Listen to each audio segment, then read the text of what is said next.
really matter. But the fact that he definitely has just his own style and what he thinks is good, and that's the end of it. But he does make it work most of the time, right? He's here. He is a very strong Hearthstone player. So for me, it's nice to see someone just sprinkle a little bit of spice on the lineup every week, and we can just see what happens. Because I feel like one thing that's for sure with Viper is we always learn something after casting a Viper match, right? There's something to learn, definitely. We can see the bans here going for the Demon Hunter gone for Swidz, and Viper's Warrior is actually going to demand a ban. So that is going to be gone. But let's check up what the players have left to play with in this series, but I'm excited for this one, so definitely. Yeah, I think I would describe Viper as like the European Rivius, or Rivius as the APAC Viper, right? In that they're both like geniuses. They have amazing ideas sometimes, but I think sometimes they also just get too far into their own head in terms of just the off-the-wall wacky decks that they're bringing. But now that the Warrior is banned, this lineup from Viper actually looks decidedly normal, right? Highlander Mage, Galakron Rogue, and Tempo Demon Hunter. That's pretty standard stuff that we've been seeing so far throughout the weeks. Yeah, one thing, although, that you won't see with this Tempo Demon Hunter key cards, or some of the cards that you're seeing on the screen right now, is this is one of the versions that I feel we haven't seen too much actually on stream, but this is the version I was using to test against you, Sottle, which is the Priestess of Fury and the Raging Fell Screamer version. And I feel like, for example, we saw a lot from Tice and some of the other players yesterday, they're playing the version that just caps out at Skull of Gul'dan. This is not the case for Viper. He's playing the Fury, he's playing the reduction ability, which is the Raging Fell Screamer, that I believe we've seen a lot more in the Asia Pacific region. But I personally favor this a little bit more now, whereas I was going for more of a quest and adventurer style before the nerfs. But I do think the sheer power of just Priestess of Fury makes up for a lot of the slight nerfs that Demon Hunter's got right now. Yeah, agreed. I think this is a very strong build of the deck. I certainly think it's pretty close between this and the questing build for me. I just find the questing build a lot more fun to play, so my free time is the one that I'll choose to go to if I want to play some Demon Hunter. But certainly the Fell Screamer Priestess of Fury curve, if you get it, is nigh on unstoppable for a deck that's as aggressive as Demon Hunter is. Yep, and talking of Swidz as well, we said he likes his control warrior, as you mentioned earlier. He's going to be on the Pain/No Hands Warrior, the Galakron Stealth Rogue, and the Zoo Warlock Sottle. So the Frenchman decided that Zoo is the way to go. And again, the more I see the deck, the more I do actually like it. I don't think it's in its final form yet. It's still got its hair to spike up a bit more and to get a bit bigger, maybe change colour. But I do think the potential of this Warlock deck is there and existent. Yeah, you're absolutely right. All three of the French players here did bring Zoo, and they've all been fairly consistently banning Warrior as well as alongside that. So it means not only have they been banning the Control Warriors that there has been a sprinkling of, but they're also banning out the No Hands Warrior when they come up against that, or Bomb Warrior when they come up against that. So it does seem to be a very consistent strategy for these French players, and that without the Warriors in the format, they feel like that Zoo is very well positioned to potentially even be a sweep deck. Yeah, and again, not only did two of the French players last week make it into the top cut as well, with Felkane and Zim, now Swidz is here, Felkane was here yesterday, and they're both bringing Zoo again. So there's something there. There was a lot of Galakron Warlock, that's fallen off a little bit. But the players, even if you don't have much faith in Zoo, it's doing something, right? Because there's enough players here out of a relatively small field bringing it. Yep, and just to say also, Swidz and Viper did meet in the Swiss round. They met in round 6, and it was a 3-1 win to Swidz with the exact same strategy going down, essentially the same bans happening. So that does seem to suggest that Swidz, at least in that one tiny microscopic sample size, is in a reasonable position in this series. Yeah, and let's just touch on the players are just getting ready. Just got a couple of minutes. We just need Viper to sort something out, and then we will be ready. But just for me, Saul, how are you? Did Last Hero Standing sort of pan out so far as expected for you? Is there anything that really surprised you? The Control Warrior, maybe some of the lineups, not bringing Demon Hunter in Last Hero Standing. What's really stuck out for you so far?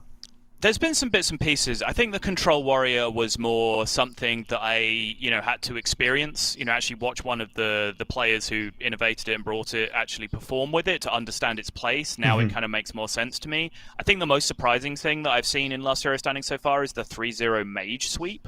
That wasn't really something that I was expecting to happen. Just because I feel like Mage is a deck that you should be able to have a counter queue for, but if you don't expect it to be a deck that's brought, then maybe you don't have that counter queue lined up.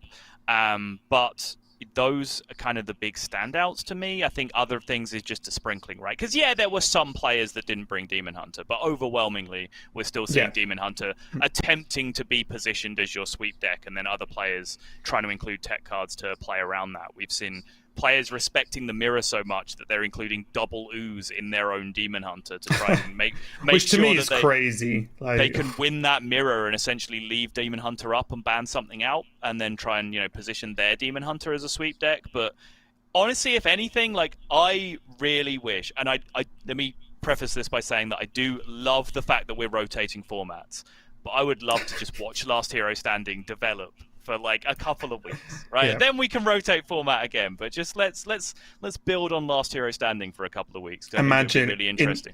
In a crazy turn of events and twist, they announced that the round robin is actually Last Hero Standing, not Conquest. Oh, they just they would make Sottle a very happy boy. Would, Right before we go live, we've done tons of Conquest prep, and then they go, "It's Last Hero Standing." I don't even think you'd be upset, right? You'd be like, who cares about the prep? Let's just cast some Last Hero Standing. I think I'd take the opportunity to complain where it was available, but deep down, yeah, I'd probably be pretty happy about it. Yeah, so the players are just getting ready. As I mentioned, we'll get to the game as soon as possible. But I do just want to go back as well to not only just overall the players' performance, to just give you guys a recap on what is going on in Grandmasters this season. It's a little bit different. We have 3 weeks of Swidz overall, which means that we are on week number 2 right now. The format is going to be changing next week to a 10-deck format. So Sottle, as you mentioned earlier, guess what? There's almost certainly going to be at least Shaman or Paladin getting played next week. So if you've been waiting, and if you're a fan of those classes, make sure you tune in next week, because something has to be done with them, and we're going to find out what. But we apologize for the delay. We are ready to get into the next series of the day. It is Swidz versus Viper. Swidz on the top on this warrior, and Viper on the bottom. And I did not see which deck he's playing because I'm an idiot. Hold on. Just trying to join spectators here. But I was busy logging into spectators, because that's my job, Raven. Your job is to pay attention to what's actually happening. My job is to intro the match in a fantastical fashion, which I think I did to a great extent. It's Mage. I beat you. So we'll see how this pans out. And honestly, Saul, I was kind of talking to you before while we went to go live, but I've been playing more of this style of Pain Warrior deck. Although this is a slightly different one with the bomb package. But I was going to say, have you been playing bombs? You didn't tell me you were playing bombs. I played bombs earlier on, like way earlier on. But overall, just the risky skipper package is one of the best things to come to the game for a long time, as far as I'm concerned. It's opened up such an intricate and fun style that I think there's so much learning for, that you can just forever get better at it, right? Yeah, for sure. I think it's a deck that has infinite routes, essentially. It's not something that you can learn, like, paint by numbers, ABC, this is how the deck works, good, I've learned it, next deck. You really just have to get, like, intimately familiar with, like, the deck as a holistic package, so that you can adapt to each matchup as it evolves step by step, because that really is how you have to play the deck most of the time. Yep, and one note as well for everyone watching who would have tuned in yesterday or even last week, this is not Bomb Warrior of the Yala attempt. This is... Attempt?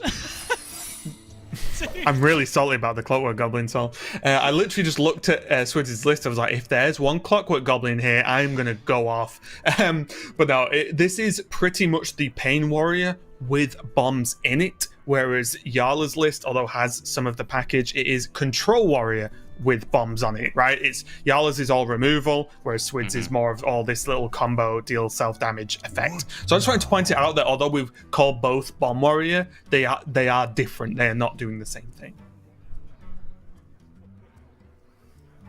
Swidz already here, intense debate with himself about what he wants to do with this secret.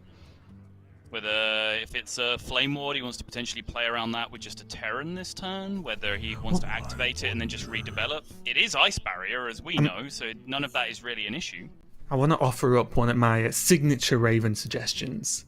Okay. Is it ever, even without the knowledge of the secret, in a Rage and then Terran? What if you do it twice? Well, I mean, I'm twice as sold then because... Oh, no! No! Okay. Okay, I'm just checking Viper's list. I'm assuming he doesn't play it based on that play. He only checks an Ice Barrier, which... he only plays an Ice Barrier, sorry. Which, okay, this play makes way more sense. For a second, I was worried, Sol. I was like, but what if it's Flame? But I did quite like the Terran over the Korkon there. I will say that we can see Viper does run a Polymorph, which is the hard no for Swidz of going for the Terran route. Yeah, I think for sure that's the big alarm bell that play was setting off, because otherwise it did look extremely strong. But when there is the threat of Polymorph, I think that Polymorph just ends the game at that point. Agreed. If it comes down. So you should probably play around that, even though it is a one-off. Yeah, so with the knowledge of no Flame Ward and the Polymorph, I'm fully behind Swidz on this one, yeah. A lot better. Kind of makes sense, though, the no Flame Ward play when you are primarily banning Demon Hunter, as it seems Viper is. Yeah. Runs out on me. Because also a lot of the time, versus Warrior, Flame Ward, although looks good now, it either doesn't kill anything because it's already done its... because there's nothing there, or the stuff's got too high health, i.e. Blood Boil Brutes or Warm All Challenges, or... the minions that it does kill have already done the job because they've dealt damage to themselves, they've done a battle rage, so on, so on. So it doesn't quite hit the same thing it would, say, versus a Demon Hunter where it just kills the aggro minions. It's not quite the same against Warriors. So yeah, I agree. It definitely does make sense. In the meantime, though, Swidz does have a choice here, and I do think that he should play Terran at some point, right? Because his hand's not looking great, and it does get shut down by Polymorph, but I do think he can't just not play Terran for a while, based mainly on what his next draw is going to be. Yeah, he can wait and get fairly greedy with it. Look for Bloodsworn Mercenaries and things to copy it immediately. Look for plays where he Terrans and then pops the Terran open immediately. Which yes, yeah. It's going to be slightly difficult now that he's used up 2 Inner Rages. Inner Rage is usually a necessary card to make that happen with a risky skipper play, for example. But I think he can choose to be just a little bit patient here with his Terran. But I think if he doesn't find Battle Rage or other high-value card draw pretty soon, then he might just be forced into going for it here. Right. I think as long as he has this board as well, he can just chill, right? I think, if this board survives for another couple of turns, there's no real reason for Swidz to eat it, because it's representing so much pressure right now. Wow. Swidz looks happy. Look at him. And I don't blame him. I would be ecstatic right now. Swidz just made the exact noise I made, but in French. I can promise you that. Oh, and he drew a good follow-up as well. I was going to say, not only because he has Blastmaster Boom in hand, but just because of how Wrench Caliber works in this deck, is it would have been a great draw for him just to get some more damage, but also start with these bombs, get them in the deck. Isn't the Terran just too good, though? Oh yeah, I didn't mean Wrench Caliber this turn. I just meant just having it for next turn would have been great. I get why he's doing it, because it sets up the perfect Blastmaster Boom. No, maybe this is right. I mean, the Terran's just so sweet here that I think I'm just super biased, but actually, looking at it, it's just 2 huge boards and a million boom bots over the coming turns, right? I think 6 damage from Wrench Caliber, plus these bombs blowing up, and maybe a couple of them going face, plus then Blastmaster Boom again with 4 more bombs. That's probably just lethal, right, over the course of 2 turns. You don't need the Terran nonsense. And he is setting up for a win-win, right? Either this board gets cleared and he just plays Boom, or it doesn't get cleared and he plays Terran. So yeah, you are... Unfortunately, although we'd all like to see it, you are right. And so is Swidz. Oh! Alright, 5 to face. Acceptable. Again. And even the bomb hitting Reno, putting him to 3 is pretty sweet. He wants to take the minion here? Is 3 face damage never better? I think I like the minions, because you're just playing bombs and a boom, right? I think he's got enough damage, even now, especially with the Ankar pickup. Like, that's just probably enough damage, so make your bombs do the most and ask the most of Viper, I guess. Oh, Dragoncaster isn't live, which means he can't at least try and put that in the way of a couple of explosions with the Blizzard. Oof. Or he could have even just boxed if he felt desperate enough, which he might have. I was just about to bring this up. The rarely seen Doomsayer coin Blizzard. This is objectively the wrong way around to do it. There's no extraneous factors. But here, he wants to have damage in play to soak up the bombs, and that really did not work out for him. What did those bombs do? 2 to face, 4 to face, 2 to face, 3 to minion. Hang on, how much damage is that? 11 damage from... A lot. Okay, that's actually fairly average. It's still a lot as far as I'm concerned. Yeah. Oh, Risky Skipper along with this Armor Smith means he can get something done. Is it really worth it with Terran though as well? Armor made to fit. Oh, sorry. Yeah, he's going to play. Okay. I was going to say, yes, I think this is incredibly worth it. Yeah, sorry. I thought he was trying to do like a Risky Skipper turn, and I didn't see it. That's why I was like, I'm not sure whether this is a thing, but the second he hovered Terran, of course, this is amazing. Yeah. Viper appears to be quite dead. Yeah. And Swidz is giving himself a clap. It's like, yeah, fair play, mate. I can't argue with that. You won the game 1. Good job. Typical French. So self-congratulatory, honestly. Kidding, please. Sorry. Game number 1, Swidz takes it there, and he didn't really have to pull out any crazy shenanigans with that deck that the deck's capable of, because Viper just did not have a good answer. And it goes back to, yes, it's easy for us to say now that the polymorph looked quite weak, especially because it was a polymorph for one slightly threatening minion on a wide board, so it seemed quite slow, and not only just weak but slow. But also, was Viper did Viper just have to do that? But overall, just the no dragon in hand really limited some options there. He couldn't have even gone for the arcane breath to maybe get an ice barrier, maybe to get a freeze or something. He just had nothing to do that game, it felt like. Yeah, I don't know whether he needed to or whether there was a better play available on the polymorph turn, but I do think 2 things are true. 1, the polymorph wouldn't have saved him in the long run anyway. And 2, his plan made sense, because his plan was, I'm going to need to Reno this board, and 2 things need to happen. 1, there needs to be low enough health on the board for the Reno to work, which the polymorph plays to. 2, I need to preserve health, so those boombots exploding don't just straight up kill me, which the polymorph played to as well. So his long-term plan made sense with using the polymorph there, but I don't really think he had a way out of that, even if he still had the polymorph in his hand and found a better way to deal with that board.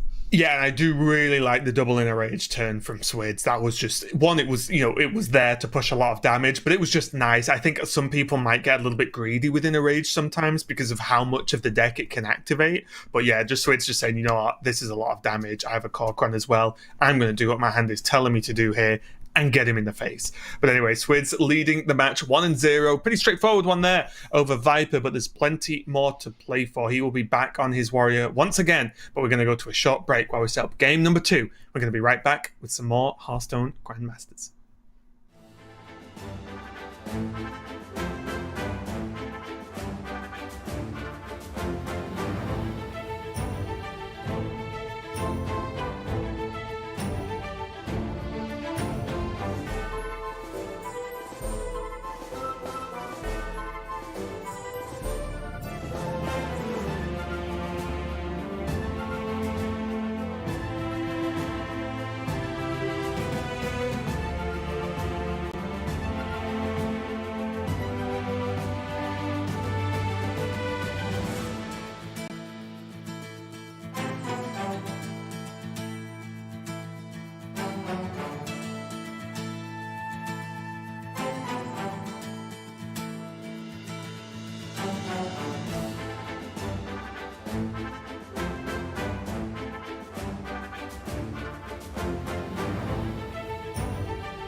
We are back to continue the series between Swidz and Viper. Swidz taking a win with his warrior, which means Viper's mage is long gone right now, and he's going to be queuing that warrior once again into either Viper's rogue or his demon hunter. And honestly, the way I'm looking at these decks, Sottle, I think I'd like to be in Swidz's shoes right now, even, regardless of the 1-0 lead, of course. Yeah, me too. I think the Zoo is the big X factor. I don't know how successful that deck will be. Not really just because of any individual matchup, but I think the deck itself is still so turbulent. Like, I still think we're in the building phase for this Zoo deck and how it's supposed to be put together. I think right now it does still have a bit of that inherent inconsistency. And inconsistency is an ugly word in Hearthstone because it doesn't really mean anything apart from the deck's win rate. So if you're saying a deck's inconsistent, you're just saying it has a low win rate, right? Which doesn't really achieve anything, but I think that deck can certainly still be improved to some regard. But I think the position that he's in with just still two very reasonable matchups for his Bomb Warrior against what Viper's got to offer, I think he's in a very good spot. Well, let's find out how it goes. It's going to be the warrior, of course, from Swidz, and Viper going for his Demon Hunter. And as I mentioned, just in the build-up to this match, Viper's Demon Hunter is actually running the slightly slower package of the Raging Fell Screamer and the Priestess of Fury, which definitely is, I think, a very solid package, but maybe you don't want it in your opening hand. Saved! Crimson Sigil Runner. Saving the day. Yeah, it's like, we got a Priestess of Fury on the far left, but that's okay. Yeah. Now Viper at least has a modicum of a curve. With Chaos Strike on 2, Overseer on 3. Would like to find maybe Umberwing off the top next turn, or a Twin Slice over the coming turn, so that Overseer does become at least a viable on-curve play on 3, the way this hand is shaping up right now. Yeah, Swidz has a very solid hand as well, with a lot of options. Just a note as well, depending on which Bomb Warriors you've seen and which you haven't, he's not running the Horde Pillagers, he's running a Captain Greenskin to extend the Wrench Calibers potentially, but no Horde Pillagers, so he's not planning on shuffling 100 bombs into his opponent's deck, right? It's going to be the 4, maybe 5, and that's going to be it. But often 4 or 5 with a more aggressive package with the Bomb Wranglers, the Kor'kron, etc. is enough, right? It's not the same as saying my only damage to my opponent is going to be bombs. So it's just clapped so hard he moved his webcam, then moved it back, and then clapped again and it moved again. What's the definition of insanity, Raven? Doing the same thing over and over and expecting different results? It's only if he expects it to not move, Sottle. We don't know if he does or he doesn't, so let's not go with those accusations yet. Fair enough. Now, where do you stand here, Sottle, on popping eggs or not this early in the game?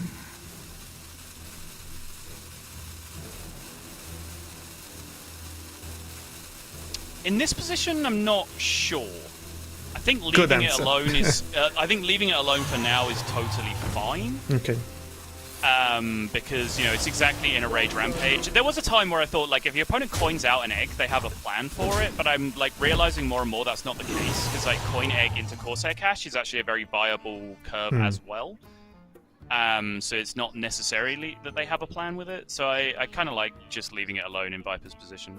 Yeah, I think there's also a chance that because the times it hurts you, i.e. potential Rampage and so on, or a Bloodsworn Mercenary, those are the times you really remember not killing the egg, right? So I think that there is also a fear factor, maybe unjustly, for that. But now Viper has an option of Chaos Strike with a hero power to help deal with it if he does want to pop it. It's just unfortunate that it doesn't really work in the way he wants to make the numbers add up for him to tank the damage from the Serpent instead of his minions. Yeah. And just want to highlight one problem with this build of the deck on Swidz's side. With the Livewire Lance version of the deck, the no bombs version of the deck, your early curve is almost guaranteed if you draw just Corsair Cache. Corsair Cache is very much like, what's the card? Dark Peddler? Is that the card I'm thinking of? The 2-drop that discovers a 1-drop? That card in Old Zoo, where it kind of just establishes a curve for you regardless of what else happens, because you just get the 1-drop, you can use it as a 3-drop, you can play it on curve. Corsair Cache is the exact same thing because you're guaranteeing a 3-drop weapon. Whereas here, he hit the 4-drop weapon, so his turn 3 is potentially a little bit ugly, but he does have at least the bomb wrangler to curve out with. Yeah, and also it's the fact that the 3 just to finish off your point, I guess, or add on to it, is the 3-drop weapons, no matter which one you get, is going to generate you more things to do, right? Because even if it's Ankar, not necessarily live wire lance, you still draw a card that is almost certainly playable going forward. Just in case people aren't too familiar with the weapons or the deck. Oh, now there is a Satyr hero power turn, obviously quite straightforward, but there's also just utilizing the twin slices to just kill off this bomb wrangler straight up and still playing the Satyr and swing. But then again, saving a twin slice or second slice for the Glavebound Adept next turn is very valuable. Being able to not have to wait till turn 6 to activate the Glavebound is pretty huge, actually. Yeah. Yeah, it's just a little bit unfortunately off curve as well. Like I said, this was going to be a pretty important draw for the Overseer on the previous turn. Now he is forced off curve a little bit, but I guess Demon Hunter is just kind of the best class at playing off curve because they just always have that one. They can fill, yeah. Fill the gap. And what if it's actually full trade into the Bomb Wrangler plus Bomb, and then play Satyr and then Hero Power? What do you think about that one? So you end up with a 4-2 and a 2-2 versus an versus just the egg.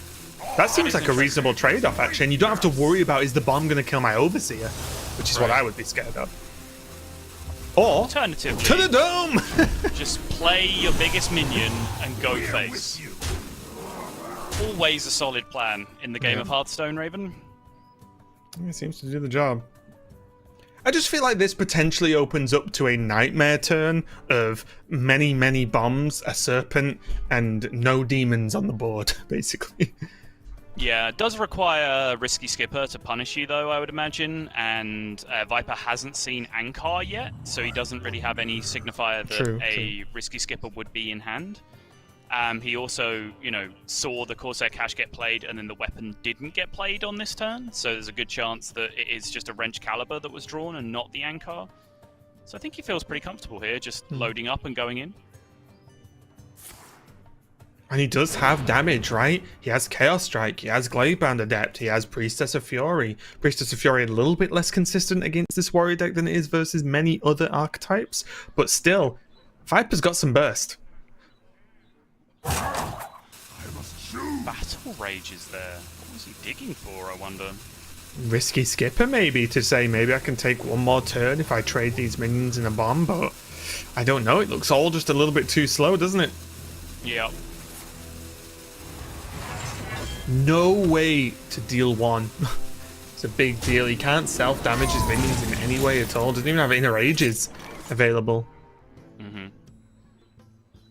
So there's, what, a guaranteed 5, 6, 7, 8, 9, guaranteed 10 if Viper has no cards and 1 mana.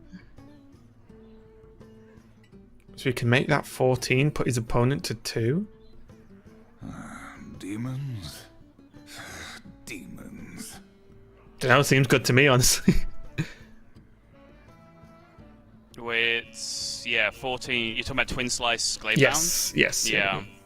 Oh, sorry. He could do 15 if he wants to do Twin Slice and Second Slice this turn, but yes, I don't see a real need to do 15 instead of 14 when he's got Chaos Strike, Second Slice next turn, maybe. So I think just enough to activate the Glavebound. No, it's 14 because he doesn't fit the hero power in if he's playing Glavebound. So if he uses both, it's 14.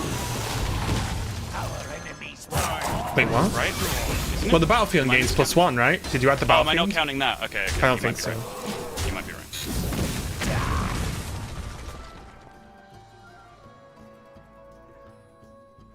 Okay, well, Swid's not looking too hot right now as he still doesn't have any good AoE. He has the Armor Smith, but nothing else. And that is the wrong 1-mana pirate. He might just need to get handed the Risky Skipper off this. I wonder if he's going to get out of this alive. I'm not seeing too many other outs. If he gets the Skipper, he can play Skipper, still have 3 mana remaining. Armor Smith, then Blood Cell Brute is not live even at that point, so it wouldn't even be a full clear. Yeah, Swidz is just looking kind of dead. Yep, and this is again just one of the differences when you go for inserting bombs into this Risky Skipper package style shell, because like you said, the wrench caliber's a much less flexible weapon, right? It does one thing and one thing alone. It does it quite well, but that's it. So without the help of lackeys, without obviously guaranteeing the draw and an anchor or the live wire lance, it's not as if he's even overly missed anything apart from exactly Risky Skipper. This is what Swidz' deck looks like.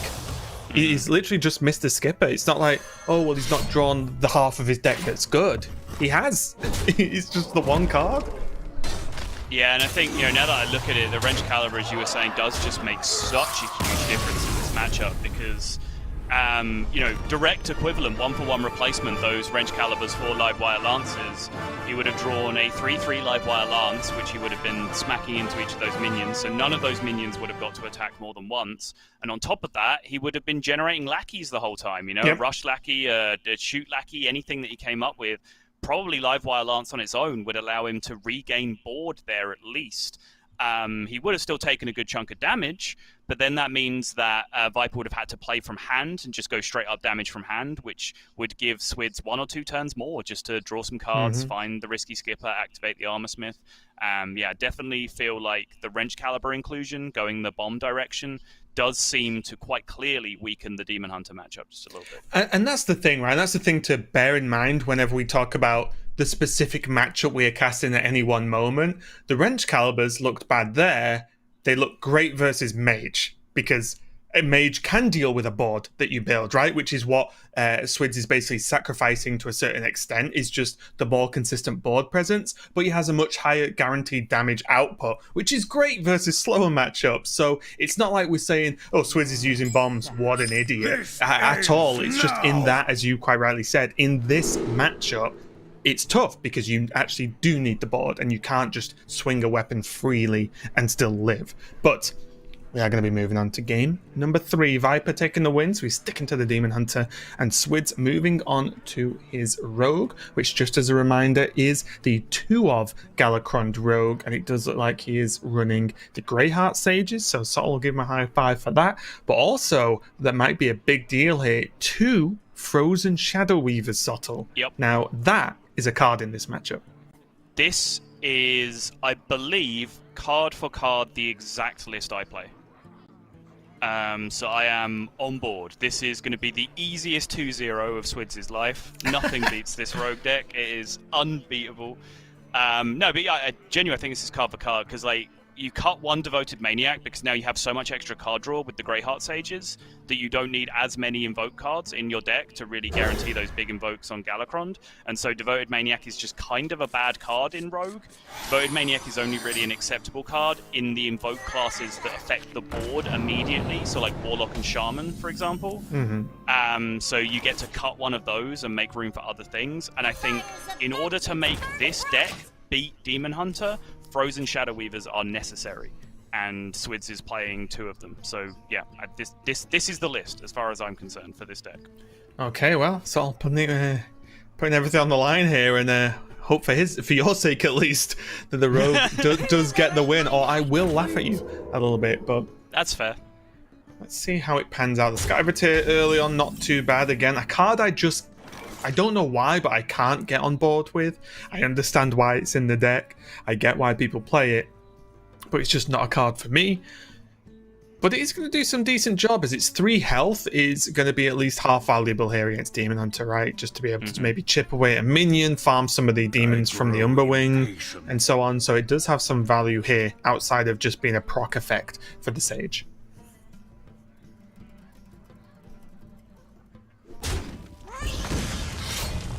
Viper taking his sweet time here, as he is known to do. The turn looked pretty straightforward, but of course, he will use the time allotted, not just to think about this turn, but think about how his curve plays out, take a look at the deck list, make sure he's not missing anything. Viper will play at his own pace. Thank you very much. Just as much as Viper takes his time, Swidz claps.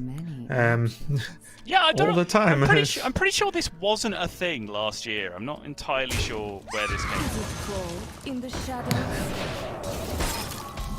Whatever makes him feel good about playing, right? And I was going to ask you this. The Frozen Shadow Weaver, to what ratio do you try and save it for a key moment? Freezing a glaive bound, freezing, you know, the war glaives of Azeroth, something like that? Or do you think you find yourself often playing it as a, not only, oh, this is good freeze, but also this is just a good tempo play? I'd say it's probably like 70-30, play it when it's good, and then 30% hold on to it because it's essential. It really does come down to state of the game. Like, sometimes you just get into positions where you're like, okay, I'm kind of chilling on board right now, but there's no way I beat Warglaves, right? And then that's like the kind of situation where you need to hold on to it to be able to lock that out. But most of the time, just locking out a small minion, or even locking out a minion, small weapon, or locking out a minion while having a 4/3 on the board is just, you know, much better for your plan overall than holding on to it and being greedy.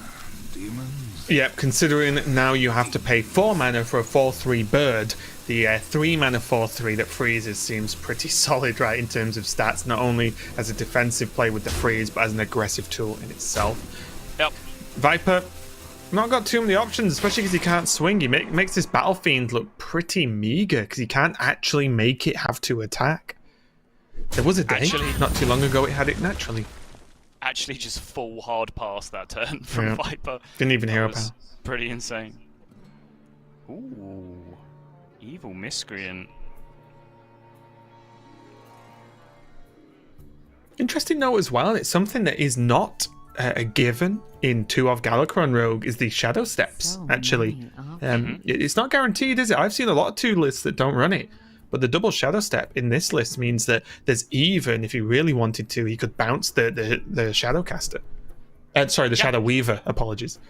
Yeah, I think when you do play Shadow Weavers, I think playing Shadow Steps is, again, essential. But I honestly kind of just consider them an uncuttable card a lot of the time anyway. I think Shadow Step is just so insane. When you have... Oh, me too, yeah. When you have so many, like, legendary minions in your deck that just have ridiculously unique effects that nothing else can mirror, you know, like Kronks, Heist Baron Togwaggle, all that kind of stuff.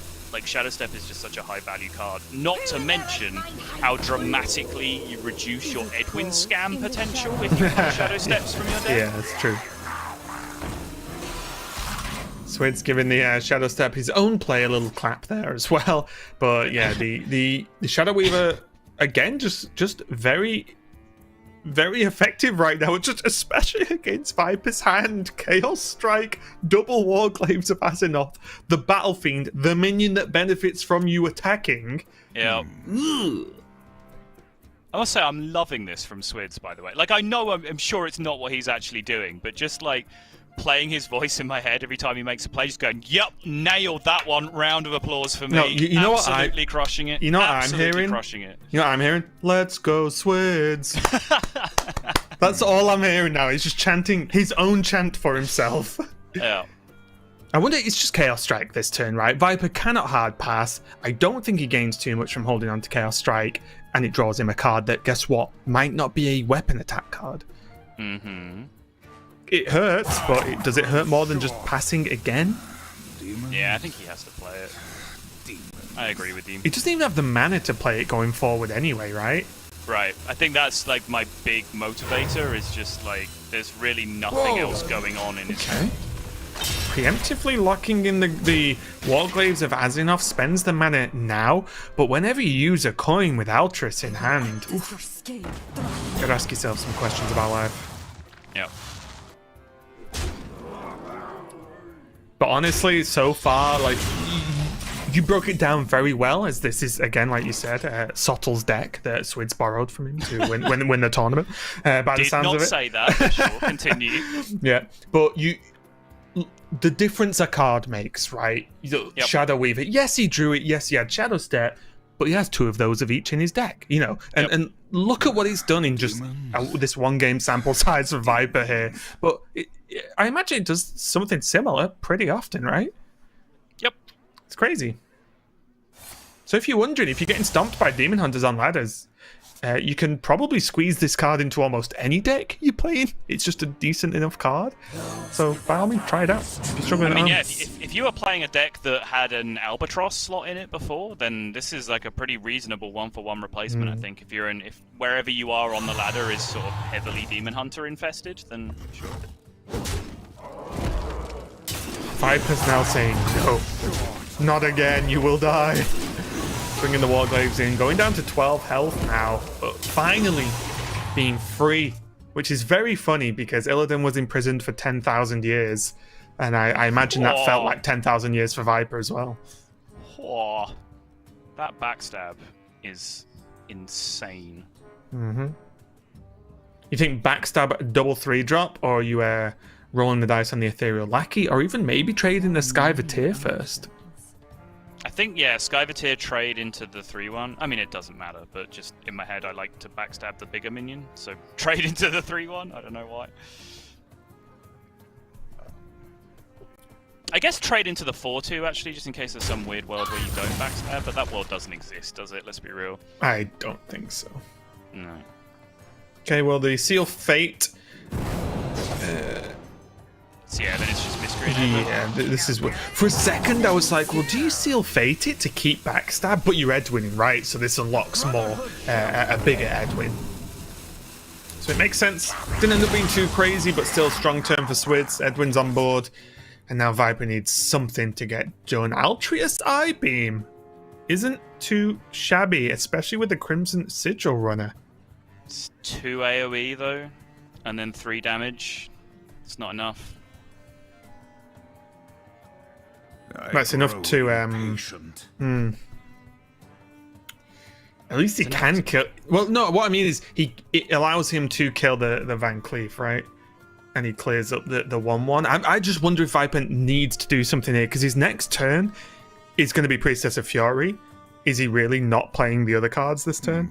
Well, you're playing the Altruist essentially just to kill the 1/1, right? Because just Eye Beam smack the Edwin does kill the Edwin.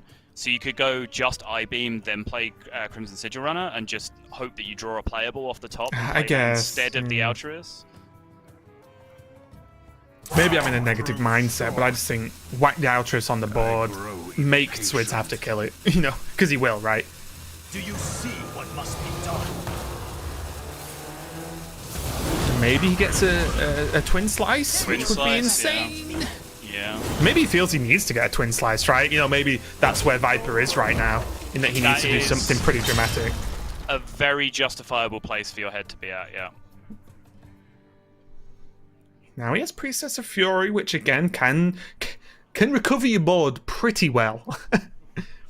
All the similarities aligned to Ragnaros have been said, if you've seen Twitter or anything like that. But now the Rush Lackey pretty good at cleaning up this Altruist. A 1 for Swidz. He has plenty of health, at least for a turn or so, but we've seen it subtle, where sometimes you just die versus Demon Hunter, even though you think you're not going to. Yeah, and this is the hand that does just kill you sometimes. Hero Power, Metamorphosis Hero Power, push 2. Is it better to get the Priestess in play instead? Oh, you don't guarantee kill the Tog, though. No, you don't. And then you could just die. You know there's a wand coming. I think you need to clear this board safely. But Maybe you could even... If all of your Metamorphosis damage doesn't go face, are you winning? But you could have the follow-up of Priestess with Warglaive, so... Maybe? Okay. If you don't kill this Tog, do you even see the next turn? I think this is really close. I know... Not sure. He still has damage from draws, right? Still has Skull, still has another Chaos Strike. I'm just glancing at the list now, sorry, 1 second. I clicked off it, good job. Twin Slice, I guess. A Cane. So there is damage. Okay, I'll do that, nice.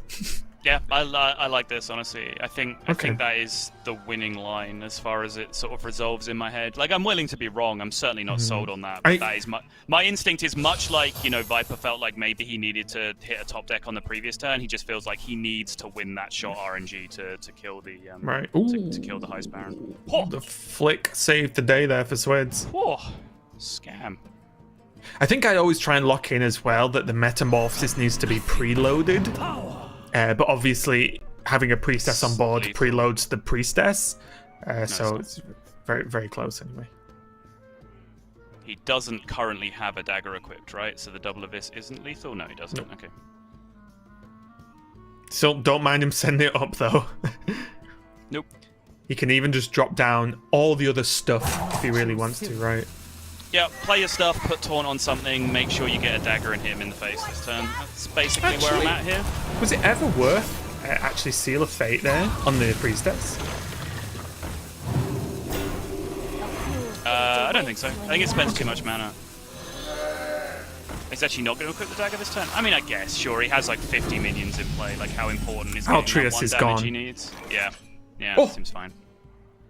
Kane was drawn as well, so might not be enough right now, but you do quickly see the damage potential of Demon Hunter, right? Even when it looks too close to call. That is going to be the game. Swidz taking a bit of a relaxed stance there as he takes another one, which means he's going 2-1 versus Viper. Looking pretty solid, a very back and forth series, which Last Hero Standing often is. But again, I think for me, Sol, like Swidz looked like, especially after game one, that he was in a comfortable position just based on lineup alone.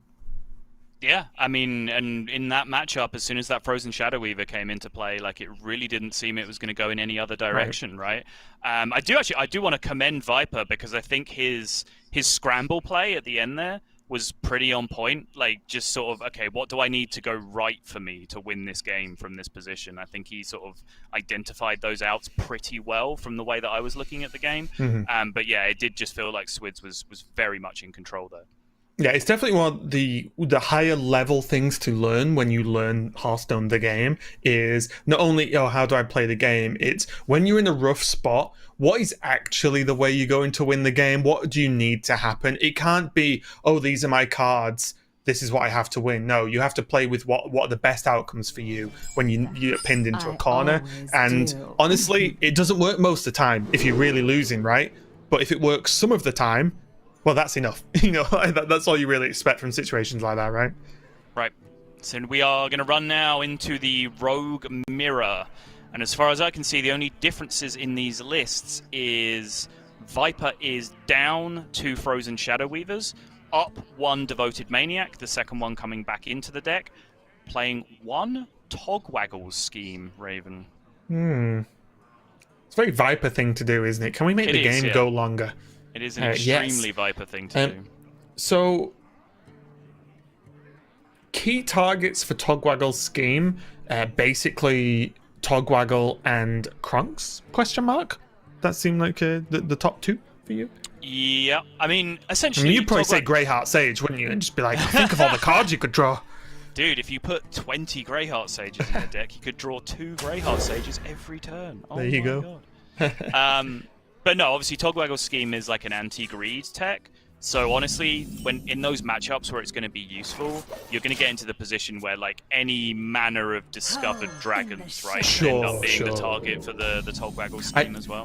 I guess, yeah, outside of extreme greed from day one plan, I think we're going to much more likely see him, if he has it, go, oh, flick, and I have a mana. Just scheme another one in, just so he has something else in the deck if it's a high value card. If not, it's probably just going to float around in his hand. Look at all these freaking Greyheart Sages, Raven. Will someone play some secrets? I'm sick of this. Look at this. What a card. Actually the nuts. A cruel fate awaits you in the ashes. So what you're saying is I should start putting Flare in my Hunter deck? Yes. No, absolutely. Don't do that. Don't do that. I love how, like, Flare, the card that destroys secrets. We're talking about not playing secrets and playing stealth instead, and then you're like, oh, I need Flare. Wasn't Flare 1 mana? 1 point. Was it? I thought it got nerfed to 2 mana, right? Maybe if it was, it might have been before I started playing. I'm not sure. Flare 1 mana. Oh, that's definitely not the right thing to search. It's like, do you want to buy flares? It's like, no. What's the debate here? Was it backstab and use the weapon and keep the 3-1 stealthed is the thing that Swidz is considering, I guess? Probably, yeah, because there's not much value in swinging with the stealth, right? A lot of the time I see this where it's actually just stays stealth for a lot of the time, not cashed in the 3 damage, and a lot of it is because you're against Rogue who has the weapon, but even then that's 6 damage to me, but mainly this Skyver is on the board, which means it just kills the Spire Mistress anyway. Right. Ooh. Not even rehearsed. Zero saps. If you're running the secrets, you'd have blackjacks done it. I wonder. Yeah, that is one thing that I do miss having in the deck. It's one thing that I will chalk a point up to the secret package is, like, sap does seem too hard to fit into the deck right now, but obviously when you're running stealth instead of secrets, or rather when you're running secrets, it's really easy to convince yourself not to play sap because you have blackjack stunner, but when you're playing this version, it does seem a little more problematic. I will say though, although it's the wrong side of the board, but if Viper did the cleave to Swidz, he does have the Shadow Weavers, right? Which isn't sap, but it's close. You know, you can freeze out a Van Cleef on curve as well, so it can at least help achieve something. The only issue is, I guess, again in the mirror, is it is a very good seal fate target. The Shadow Weaver.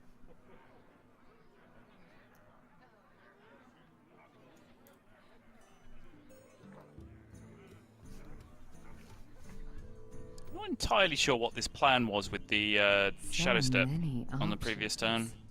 Me neither. I'm just still kind of surprised the Van Cleef is in hand and not on the board. It wasn't the cleanest Van Cleef turn last turn, but I'm very confused about using the Shadow Step on a turn that doesn't involve the Van Cleef also coming down. And also, I felt like nothing was done, right? And the issue for me is it's just given Viper a turn to just make a board. Because this is, like, even looking at just Galakron invokes, which, you know, is absolutely something that you do, is just Shadow Step invoke cards when you need to invoke, right? But right now, this is his second invoke that he's just played, and he only currently has the third in his hand, unless I'm blind, with this one Seal of Fate. Nope, so looks like third to me, yeah. So he's still not guaranteeing, like, full invoke this turn. Just get a Van Cleef off, though. Yeah, it does look like it was just a delayed 2-turn Edwin setup, but I'm very unclear on whether that was the right way to do it or not. Now with Backstab, Eviscerate, and a couple of Stealth minions, the Van Cleef is just very dead if Viper so chooses anyway. Does mean he can't play a Devoted Maniac unless he wants to just trade it all in and Backstab, which is also fine. It saves him the Eviscerate as well. We can just backstab with this and do this, right? Yeah, this. Oh, he wants to do it. Yeah, okay, sure. Yep. I think playing the Devoted Maniac was really important that turn, though, because Viper, on the other hand, did have Invoke 3 and 4 in his hand, so he needs to play them as quickly as possible so that he can Galakron on 8, most likely.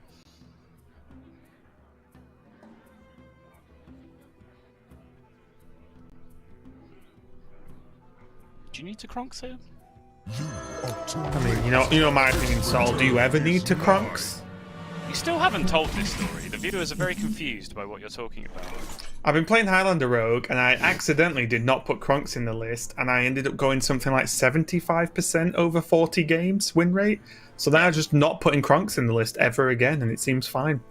Yeah. It's probably not fine. Do not take my advice. But honestly, I can't really argue with me winning a lot on ladder, right? So.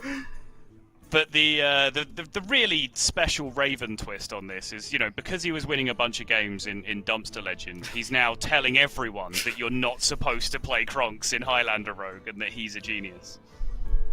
Yep, that sounds accurate. Yep.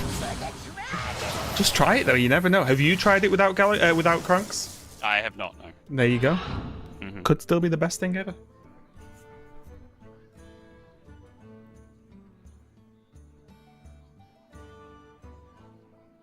It's just a 6 mana 6/6. Well, the reason I was so curious about it last turn is that he had the Dragon Maw in his hand, right? Which was kind of just an equivalent play on the board. So unless he's intending to Turbo Galakrond here and not wait for the full invoke, it does seem a little strange to specifically play Kronks there. One thing I will say, and it is all memes aside, it's a genuine question. Oh, okay. He got the full invoke, but carry on. Okay. Kronks can be tough to play into a board when you're behind, right? Because it is just a 6-mana 6/6. If you're behind on board, it's a problem. But the board he played it into just to get the Galakrond draw was like a 1/2 and a 1/1 or whatever it was, right? You know, it wasn't a threat.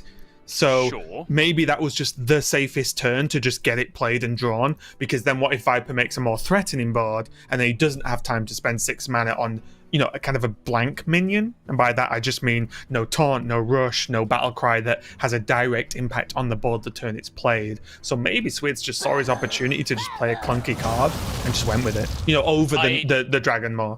I accept everything that you say, and it makes sense, but everything that you're saying also applies to the Dragon. So it doesn't split the difference between those two cards. Well, in this way, well, he doesn't have to play Dragon Maw to be able to play Galakrond, right? Sure. Whereas he has Galakrond in hand now. Yeah, Do you know what I mean? Like, he has it in hand. Yeah, no, that makes sense. Ancient Watcher, never what you want to see. But I guess it can, I don't know, soak some damage off a random effect somehow. It just gets the buff! Yeah, of course it does. Oh, what an absolute 6/5 house over here. There's the big Galakrond from Viper. All 4 invokes, which means 4 cards and Pretty a nice low weapon. Never mind. Yep.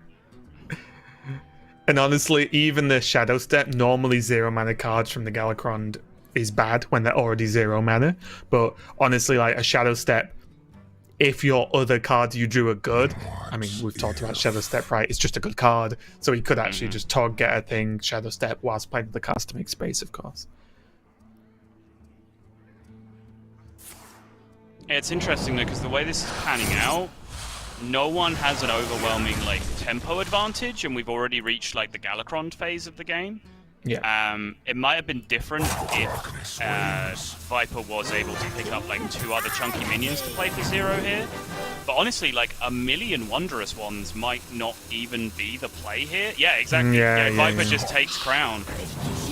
I'll be honest, even in Highlander version I've been playing a lot, I've been finding myself using Crown way more than I thought I would be, because you know, I'm not a huge rogue player. I've not been playing rogue straight for the past few months, you know what I mean? But yeah, I've been finding myself picking Crown just for the beef on board, which is what I feel the deck can miss sometimes, right? Swidz gonna just answer with his own. The Flick is a great draw because it is one of those low statted, high costed minions that can feel a little bit bad to play sometimes. 0 mana 4/4 that kills a thing. Sign me up for that one. Yeah, pretty strong. Not ideal in this scenario because he doesn't want to blow up all the High Sparrow and Togwaggles in this game right now, which of course is the go-to target for the removal. What if he holds it for whatever Viper may scheme? Wow. You're actually some kind of mega genius, Raven. I hadn't even thought about that. That's so funny. You play scheme, I dare you, because you know I've not played Flick yet. Yeah. I mean, this matchup can go into the full value town mode, right? So it's not even a completely silly suggestion. And honestly, I think like Fatigue might just be Viper's plan from this point, because you saw him turning down. I was thinking maybe even like 1 Wondrous Wand and then you Shadow Step it and look for a Crown off the second one. But he just straight up took a Crown off the first one. Or even a Goblet. Whoa.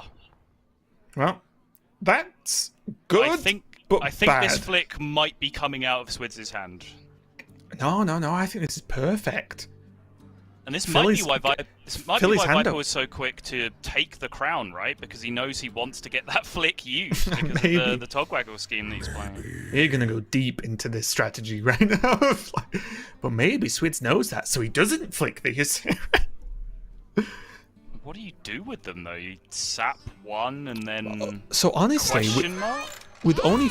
it's tough, right? Ysera's a good minion stick on board, but it is going to fill Viper's hand. What if he just, just says, actually... overdraw. Oh, Zigzaw, fantastic. Darkness wanes. Those were all a lot of stuff. They were, but Zigzaw, I think, is the best because it is the army in a box kind of card. It's cheap enough to just drop down and get rid of this turn. And it actually does something, right? It's not, you don't even just overly throwing it away. It's still going to clear up some of the board, so ticks a lot of boxes for me, that one. Very nicely executed hand in, turn in the end, because there was a lot of things going on that turn for Viper, and he's managed to end it with 9 cards in his hand after the 2 Sarah draws, while achieving an incredible amount that turn. So he could sap one Ysera. One stab, many kill. Okay. I didn't know whether he wanted to sap one, trade one. Yeah, and look at Viper's reaction as well, the sort of nod of acceptance. I think he's weirdly okay with this flick coming down. I think he understands.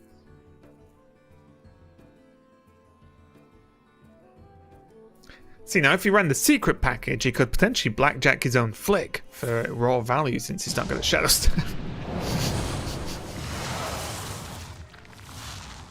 I do wonder whether he should have just dealt with the Yseras the old-fashioned way then instead. It's possible. Ooh, all of the good ones. Yeah. Dragon Queen Alexstrasza over Waxadred, sure. Not sure how many one-offs he is down to, or how many two-offs he has remaining, I should say.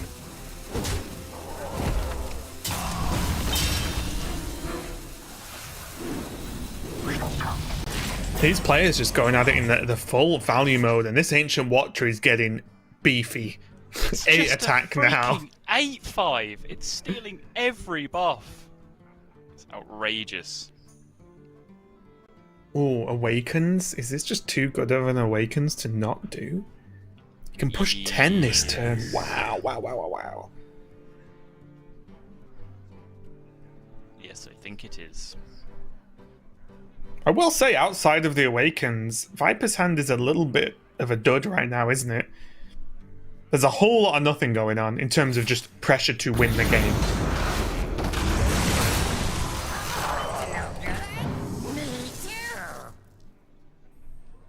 Well, spell options. If he gets any of the aggressive Sinister Strike Eviscerates, this game could end very quickly. Darkness wanes.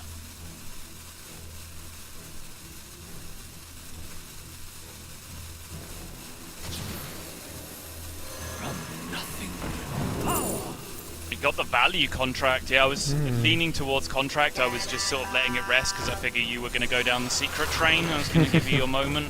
But yeah, for me, that was a contract. See, I knew you were going to do that, so then I backed out of it. Ah.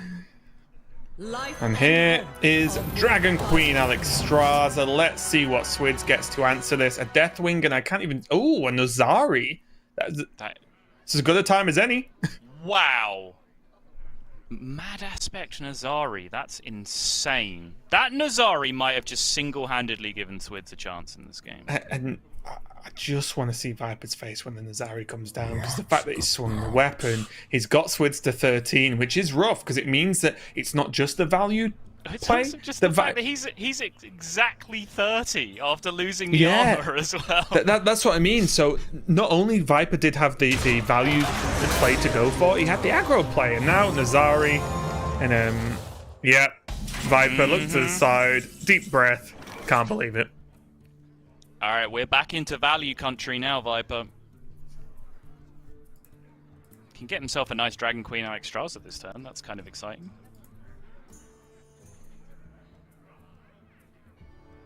It's true. What about? And it's probably not going to find a better target on average with where we are in this game, right?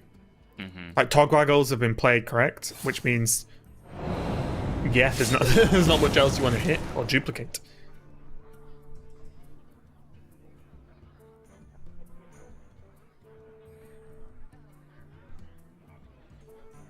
Even has the Shadow Step for it as well. For the Dragon Queen? Yeah. Which Yeah. means he can go like multiple waves of, on average, pretty big dragons. He has a dream as well. Okay, it looks like he's going to use the dream defensively on the 4-12. He had that as an option as well. And most importantly, there, just the key there for the dream isn't that he's giving Swidz a heal to fall for free again. Nozari is now 10 mana. That is an unfun turn. It probably isn't going to get played this game, right? Or maybe this turn, right? Is an extremely fun turn. Yeah, maybe. What if he plays the Nozari now?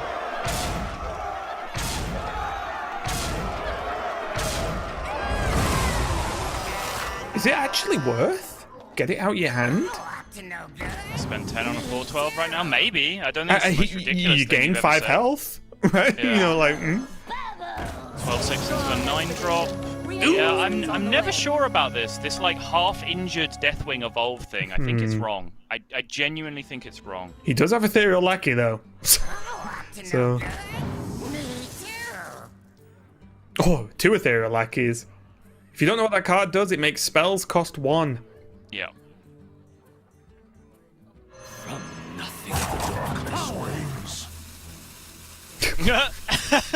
Love it. Absolutely love it. Take the prep. Oh, magnificent. Game again? Yeah. You don't want to look for another spell, Swidz? No? Nope. Okay. He's had enough. Max tempo. Fair He enough. could have done both. Oh, yeah, okay. No, he couldn't. It would have been board size. Sorry. Yeah. Yeah. And also, okay, so he couldn't have, like, even if there was board space, he wouldn't have been able to play it and then still have, like, a playable spell that cost 1, right? Which was probably the big upside of going for it there. Life and hope of Will Viking. Let's see what Viper gets from his Alexstrasza. It's going to be a Onyxia and a Shaman All Dragon. Hunter. Yeah, there we go. I could not remember the name of that card, sorry. Basically, a uber spell damage, but overload. Yes. I'm just interested to see whether the Shadow Step comes down now, Sottle. I don't see a why not, but he does have Flick still in hand, which is also a good Shadow Step target. Yeah, that is very true. Cobalt Lack is a good Shadow Step target too. I just don't think we're there yet. Darkness wanes. What a cloud.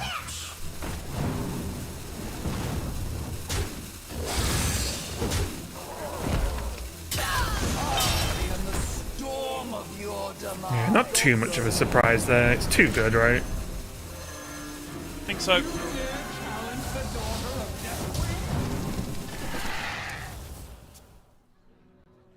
A pretty wide board. Good amount of health on it too. Swidz currently just presenting a few one-attack minions worth of threat. Means that this might be a bit of a big ask actually for Swidz to deal with this turn. Yeah. Does have the Shadow Weaver though, so he can freeze Alexstrasza, Onyxia out for 1 turn to buy him some time. Well, he still has a sap that he got a long, long time ago sitting in the hand, so I imagine that is prime Onyxia target right now.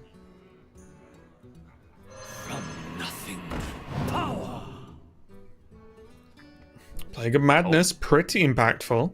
Yeah, Plague of Madness and Cold Blood are both pretty strong here. Does have the Nazari, which means the Plague favours him. Kind of.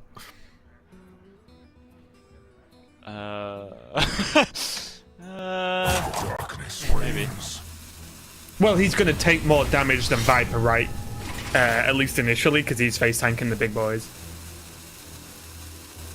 It was a very loose point, so I'll give you that one.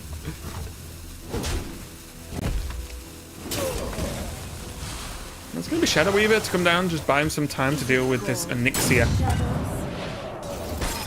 Did you get all the attacks in then? Yeah, okay, looks like it. That turn looked a little sloppy to me. I think he bailed out of a plan halfway through and then kind of diverted to something else and ended up in a kind of weird halfway zone. Life and hope of Will Viking. Okay, I'm going to throw a wild question at you, Sol. Yeah.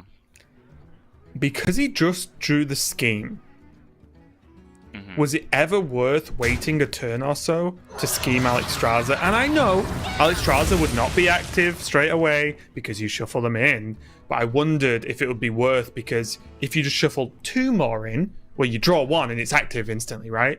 Yeah. And 2 additional Alexstrasza is a lot of Alexstrasza. It is. So I just wondered whether it was worth maybe to just hold 1 turn. The counter argument, this is one heck of a board. So, you know, he could just win before that's relevant. He is going to shuffle the 1, which is fine. I'm glad he shuffled at least that. But I guess it just depends where Viper's head is in terms of how late he thinks this game's going to go. Right. I think because this game resolved into, like, everyone plays a Dragon Queen Alexstrasza every turn, it's extremely unlikely it actually finds its way all the way to the hyper endgame and we get fatigue kicking in. So I think just Togwaggle scheming for, you know, minimum value there does make sense. Okay. And don't get me wrong, I didn't want him to hold off 5 turns. It was literally maybe 1 turn just to get the 2 Alexstrasza, which means they're always active anyway. Yeah. Shadow of Death, not a bad pickup either, but kind of does the same as Scheme in a roundabout way, except you get the Battle Cry activations instead of just summoning the minion, and you can potentially do it more than 3 times. So You also have to pay mana for them, which is slightly unfortunate. yeah, true.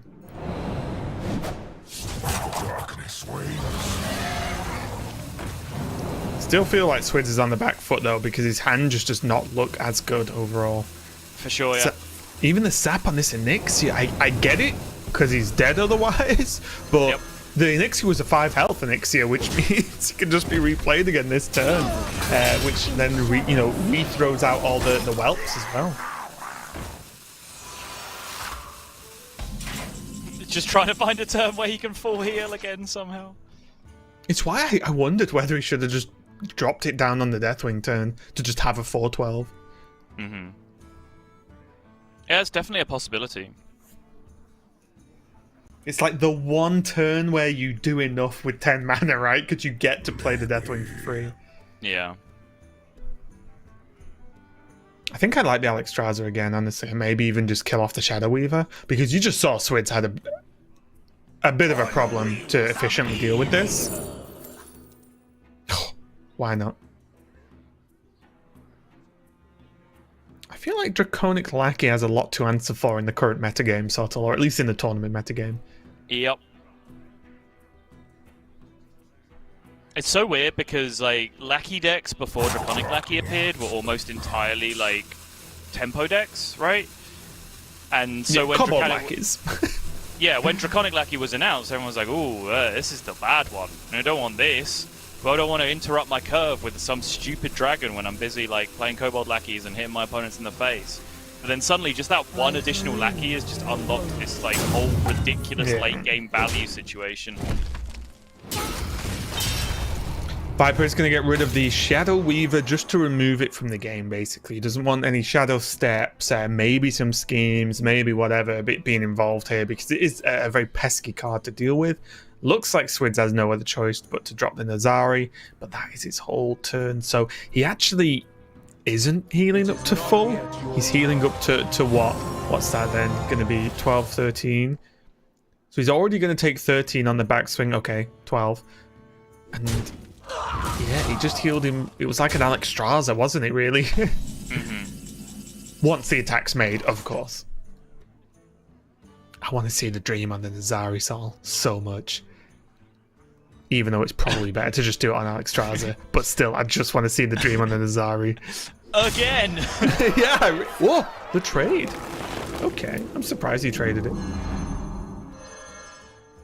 Life and hope of World Fighting. And here's Dragon Queen Alexstrasza number 100. Come on, Viper, come on. You can't be upset about your 7th Dragon Queen Alexstrasza being bad. When your other 6 were great. Come on. Viper wants his cake.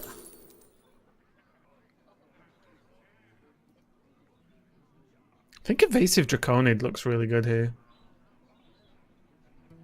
Darkness wanes. Viper just absolutely not getting off this value train. I know, He's taking the yeah, one I that think- gives him 2/1 cost spells. Yeah, I mean, it is a 5-drop, which means it is just easier to play in any given turn, but I really think at this point in the game, just a big untargetable minion has a lot of value, because it's not like Swidz is chucking big guys on the board to trade with it, right? Like, these 1/1s aren't getting the job done, and then if they're not getting the job done, and spells can't get the job done, then it's But gonna jokes win. aside, I think the point of frustration there for Viper is that because he got exactly Bronze Herald as one of his dragons, he's actually unable to prevent overdrawing and fatigue. Because with his extra Ysera card, he needed just 2 playable dragons that he could play, so he didn't end the turn on 10 cards. But then he got one that refilled his hand with more stuff, which is going to cause overdraw on the following turn. I'm sorry, Viper, that your board is so full of value and dragon creation that you can't hold more cards. Yeah. You know what? Like, Okay, literally, why delete the can't I hold Ysera all this then if you value? want. No Shadow Step. Nothing to Shadow Step now, though. Oh, nothing that good anyway. Whoa, whoa, whoa, whoa, whoa, whoa, Swidz, no. No. Strongly The trade disagree. into the 3/2 would have Yes. given him dragons in hand, which then would have deleted the Ysera from the game and not Yes. just put it back in Viper's hand. I am guessing is why you're upset, Soto. Now, that's not strictly wrong, because there is a compelling argument that you can make that giving him a 9-mana dragon back in his hand is an unplayable card. He's never going to be able to spend 9 on it. And that giving him actual, like, reasonably statted, low-cost dragons that he could just dump out on the board are actually better cards for him to have in his hand. But I don't necessarily buy into that, because Viper can literally just replay a 9-drop this turn and be fine with it. Yes. He's not going to, though, so maybe Swidz is in the right here. I was gonna. I agree, obviously, with the overall point. If Swidz had any kind of pressure in any way, he does not. So yeah, I don't know about that. The Brotherhood Viper gonna go for something a little bit bigger than a 4/12. Gonna go for a 10/10, and now yeah, not looking good for Swidz. Still, I honestly don't know how Swidz is still alive. Well, 2 Nazaris, Raven. That's how Swidz is still alive. that's true. Well, Togwaggle and Togwaggle's scheme. Does it matter? But he's been behind so much that he just hasn't forced the flick. So these Togwaggle schemes are just pretty irrelevant. But he has to do it, right? I mean, he can't do it. He has to play the treasure for like a big Tyrion or Dalakir or something on board. Can he? Oh, okay, he can't. Never mind. Oof. Yep. Oof. Oh! Taz! Nope. Yep, still wrecked. Taz! Oh, attack Noswhisker. For a split second, look like the savior, and then you realise, nope. Just live the meme, Swidz. There you go. There you go. Now, currently, what? 13, 14, 15, 16, 17, 18 damage just on board. There is no Viscerate as well for a 22. Yep. I imagine this is going to be a flick play. Although, funnily enough, he can't, right? This chicken, or the game of chicken, should I say, is getting a little bit different now because... Well, Viper has no idea that his opponent has Togwaggle schemes. Both of those are discovered. Right. Yeah, so and also he can just do this and trade the Tog, right? So it just doesn't matter. Mm-hmm. Which is And fine. it just isn't really a target. And honestly, like, as excited as we're getting about the chance of, like, weird meme fatigue stuff, like, Swidz is just dead. There's no, which card he's going to put a million copy of into his deck is a very minor concern right now compared to being very, very dead. What if he puts Reborn onto the flick? Is that ever worthwhile? Why the flick? Because it's the card that'll really just 100% end the game, and Ysera might get Dream. Okay. Look, at this point in this type of game, Saul, we're going deep in the tank, okay? Sure. On wings of evil. And it's technically the most damage on board in a singular minion. Viper That is taking true. that one. Wow. Woo. Viper doesn't even look that happy. Just a shake of the head. He's like, wow, that was a lot of work and a lot of Nozari to go through there. But he did, which is going to be evening up the series 2-2. Sorry, I said 1-1. So Swidz now has his Zoo Warlock against the Rogue of Viper. So a matchup that I feel is going to go a little bit quicker than the one we just cast, as the Zoo Warlock definitely has a finite amount of time since it draws its deck in about 2 minutes when it's going well, at least. So it's going to be the onus definitely on Viper to repel this sort of hand buff Zoo Warlock. Yeah, for sure. I do like this bring from Swidz, mainly because I'm just really interested in getting like a good sample size of Zoo decks, Zoo games, under my belt. I've played a bunch of it on ladder, but players have spoken at length about how different they feel like playing GM is from playing ladder, and how ladder feels kind of soft, and that you get a lot of false positives from playing ladder, just because you play a deck, you have success with it, you climb to high legend. But honestly, if you're a good player, you should be capable of doing that with just about any deck, as long as it's at least like tier 3, I guess, if you want to use that naming system. So the sample size of data within GM is much more important, so I'm interested into seeing as much of this Zoo deck as I possibly can, because it's one of the decks that I'm still the most unsure on, let's say. Yeah, and we've definitely seen it. Well, one of the decks we've seen the least that's been brought by a significant amount of players, significant being 3 on average for the French players. So yeah, it's going to be pretty cool to see what it can do, especially against Rogue, because I feel like this is the type of deck that might actually just fly under the radar against Rogue and be able to just outpace and outdamage them, where their removal isn't going to be, as in the Rogue's removal, isn't going to be quite as effective, because you're not really removing minions on curve. You're removing an unfair volume of stats that's delivered in a very staggered kind of way, which is like something that I don't think Rogue deals with quite well. I think Rogue does a really good job of backstabbing your minion on 2, seal fating a minion on 3, creating a board on 4, pushing like that. Whereas this just definitely does not work like that, does it? No, it also doesn't work exactly how we've been seeing the previous Zoo decks either, because we've been generally seeing like the Shield Bearer list. This is very different because it has Flame Imps back in the deck, for example. It's playing the Evil Genius. It has a Guardian Orc Merchant in there for some little Divine Shield action. So very, very different in terms of the 1-drops that are being played. Even has a Zephyrus tossed in there to try and get some actual final endgame power, because as you were saying, the deck does draw so many cards when things goes well. Yeah, and I like it a lot, because if you recall when we were first talking about this Zoo deck last week, I said, why is there no Flame Imp?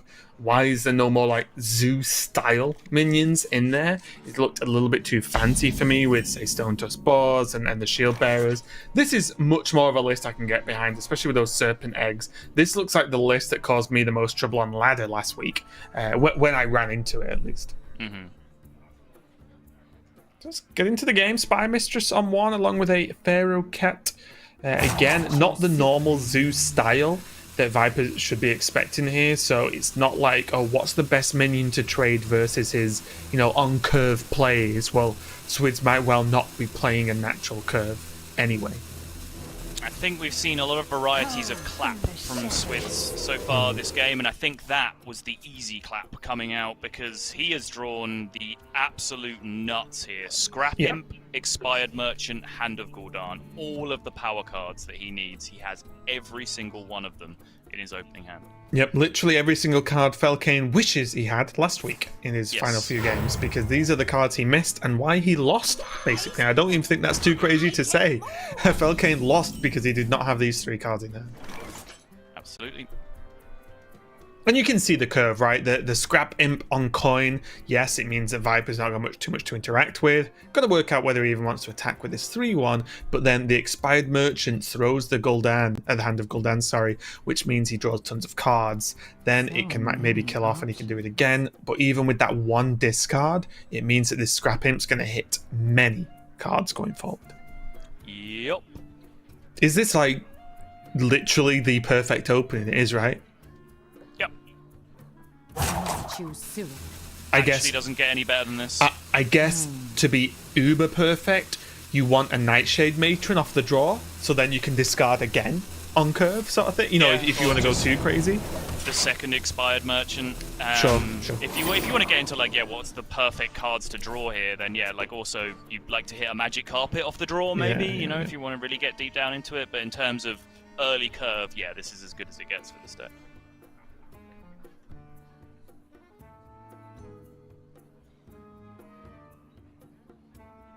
No, don't. It's still good. And here we go. Gonna be 1, 2, and 3.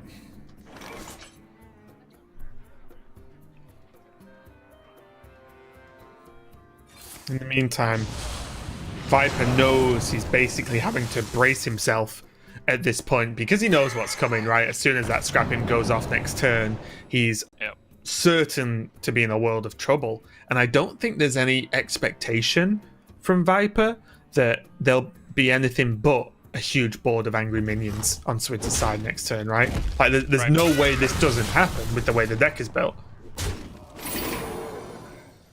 I do like that he has attacked with the Spy Mistress on the first opportunity and kept attacking with it, because I think just straight up face damage is potentially one of his outs in this spot. There is the second expired merchant, by the way. No carpet though, which means not so much this turn, but going forward, there's not any on-demand response. I think Yeah. I like the look of the egg and maybe even an Argent Squire this turn, just to put the stickiest minions on board, which means Viper can't maybe use the Spy Mistress, as you said, and open up like a tempo window to be able to just threaten Swidz' life in general. With that in mind, I might just want to play 3 1-drops this turn, just to have like the maximum, Oh, okay, sure. maximum flexibility and like, you know, taking one turn to just trade stuff off the board.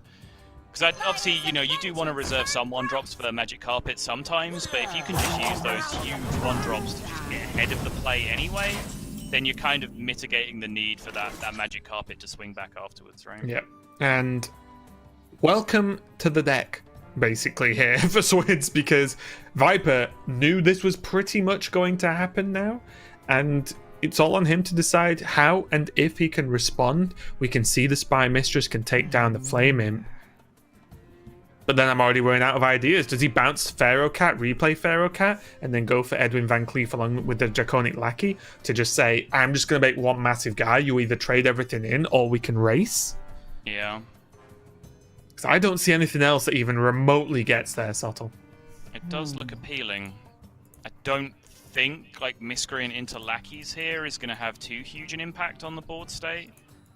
Rush lackey specifically is okay, but everything else is pretty weak. So yeah, I think it is just the Edwin line. It's the only thing that's going to give him a chance, isn't it? And also, the replaying of the Feral Cat isn't just for Edwin, because there are some Reborn minions that are defensive, right? The Cartwright Defender, the Bone Wraith, so there's a chance you could get a good minion to help going forward as well. But here, I'm not going to say it doesn't matter what he picks, but it is that dragon's definitely a low impact set of dragons there for him in this game of Hearthstone right now.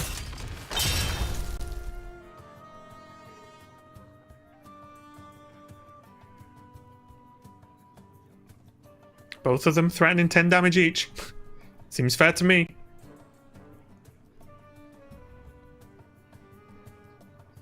Is this Fiendish Servant buffed or not? Yes, it is. Okay. It is, yes. Because it's on the left side of the hand, right? As in the hand of Gul'dan, should I say. Yes, no, the hand. Well, it is on the left side of the hand, technically, but also the hand of Gul'dan. And I really would like here for Swidz to just go maximum aggro. I don't think he should consider trading, because on average, like, he just does more damage than a Van Cleef plus X from Viper's hand. Yeah, that's why I was asking about the Fiendish Servant, because that actually has some interesting implications, both in like the immediate race and efficiently trading into the Edwin. So I think the big problem now for the trade is horrible. It just sucks, right? Like the way the breakpoints work. But if you especially had, with those two lackeys, yeah. if you had a small Fiendish Servant that you could eat, and then one of the minions gets buffed, well then suddenly that makes the trade better, but it also makes going face more exciting, right? Because you immediately get more damage onto your minions in play. But since it was a buffed one, obviously I think it's just way too big to eat in that spot, so I think what Swidz ended up doing made sense. Yep, and the overall point for me is Swidz knows he can put tons of pressure on the board, and of an equal health total, he gets to attack first, I'll say, if that makes sense. Whereas Viper, well, Rogue doesn't always just have damage in hand, right? Like, it always doesn't have aggressive minions. It can have defensive ones, it has value sort of style ones, which means they're normally lower stats. So I like this from Swidz, just telling Viper, you have to stop me, not the other way around, as his hand is definitely talented to do that. Especially with the expired merchant, 2 mana, draw another 3 cards next turn if he really needs it. Does have Soulfires in the list as well. Oh wait, yeah, he does. Sorry, yeah. Couldn't see him then, but that's just a lot of 1-drops. Well, speaking of which, whoa, the biggest of Soulfires. That's 8, 11, that's lethal. You just, if you attack with 1 minion first into the shield, then attack with the 3/3 that doesn't get buffed. With the Fiendish Servant, yeah, then you only have two minions alive that left that have to go face. One of them gets buffed for 4, so that's 11 damage plus the Soulfire is 15. Pretty sure that's just guaranteed lethal, right? So.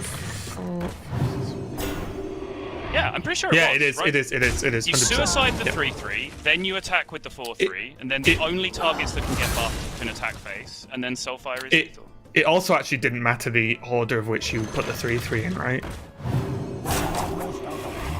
No, I guess not. Sure. Because if you, because you just trade with the one that didn't get buffed, yeah.